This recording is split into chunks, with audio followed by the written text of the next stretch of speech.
টুনটুনি গিয়েছিল বেগুন পাতায় বসে নাচতে। নাচতে নাচতে খেলো বেগুন কাটার খোঁচা। তাই থেকে তার হলো মস্ত বড় ফোড়া। ও মা, কি হবে? এত বড় ফোড়া কি করে সারবে? টুনটুনি একে জিজ্ঞেস করে, তাকে জিজ্ঞেস করে, সবাই বলে ওটা নাপিত দিয়ে কাটিয়ে ফেলে। তাই টুনটুনি নাপিতের কাছে গিয়ে বলল, নাপিত দাদা, নাপিত দাদা, আমার ফোড়াটা কেটে দাও না। নাপিত তার কথা শুনে ঘাড় বেঁকিয়ে নাক সিটকিয়ে বলল, ইস, আমি রাজাকে কামাই, আমি তোর ফোড়া কাটতে গেলুম আর কি? টুনটুনি বলল, আচ্ছা, দেখতে পাবে এখন ফোড়া কাটতে যাও কিনা। বলে সে রাজার কাছে গিয়ে নালিশ করলো, রাজামশাই, আপনার নাপিত আমার কেন ফোড়া কেটে দিচ্ছে না? ওকে সাজা দিতে হবে। শুনে রাজামশাই হো হো করে হাসলেন। নাপিতকে কিচ্ছু বলল না। তাতে টুনটুনির ভারী রাগ হলো। সে ইঁদুরের কাছে গিয়ে বলল, ইঁদুর ভাই, ইঁদুর ভাই, বাড়ি আছো? ইঁদুর বলল, টুনি ভাই, এসো ভাই, বসো ভাই, খাট পেতে দিই, ভাত বেড়ে দিই, খাবে ভাই? টুনটুনি বলল, তবে ভাত খাই যদি এক কাজ করো। রাজামশাই যখন ঘুমিয়ে থাকবে তখন তার ভুঁড়িটা কেটে ফুটো করে দিতে হবে। আর শুনে ইঁদুর জিভ কেটে কানে হাত দিয়ে বলল, ওরে বাপরে, আমি তা পারবো না। তাতে টুনটুনি রাগ করে বিড়ালের কাছে গিয়ে বলল, বিড়াল ভাই, বিড়াল ভাই, বাড়ি আছো? বিড়াল বলল, কে ভাই? টুনি ভাই, এসো ভাই, বসো ভাই, খাট পেতে দিই, ভাত বেড়ে দিই, খাবে ভাই? টুনটুনি বলল, তবে ভাত খাই যদি ইঁদুর মারো। বিড়াল বলল, এখন আমি ইঁদুর টিঁদুর মারতে যেতে পারবো না, আমার বড্ড ঘুম পেয়েছে। শুনে টুনটুনি রাগের ভরে লাঠির কাছে গিয়ে বলল, লাঠি ভাই, লাঠি ভাই, বাড়ি আছো? লাঠি বলল, কে ভাই? টুনি ভাই, এসো ভাই, বসো ভাই, খাট পেতে দিই, ভাত বেড়ে দিই, খাবে ভাই? টুনটুনি বলল, তবে ভাত খাই যদি বিড়ালকে ঠ্যাঙাও।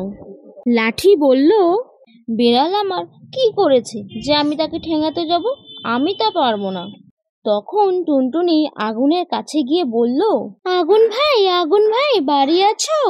আগুন বলল, কে ভাই? টুনি ভাই, এসো ভাই, বসো ভাই, খাট পেতে দিই, ভাত বেড়ে দিই, খাবে ভাই? টুনটুনি বলল, তবে ভাত খাই যদি তুমি লাঠি পোড়াও। আগুন বলল, আজ ঢের জিনিস পুড়িয়েছি, আজ আর কিছু পোড়াতে পারবো না। তাতে টুনটুনি তাকে খুব করে বকে সাগরের কাছে গিয়ে বলল, সাগর ভাই, সাগর ভাই, বাড়ি আছো? সাগর বলল, কে ভাই? টুনি ভাই, এসো ভাই, বসো ভাই, খাট পেতে দিই, ভাত বেড়ে দিই, খাবে ভাই? টুনটুনি বলল, তবে ভাত খাই যদি তুমি আগুন নেবাও। সাগর বলল, আমি তা পারবো না বাবা।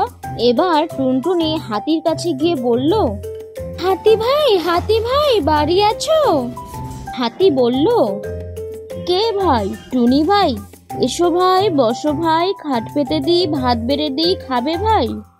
টুনটুনি বলল, তবে ভাত খাই যদি সাগরের জল সব খেয়ে ফেলো। হাতি বলল, অত জল খেতে পারবো না বাবা, আমার তো পেট ফেটে যাবে। কেউ তার কথা শুনলো না দেখে টুনটুনি শেষে মশার কাছে গেল।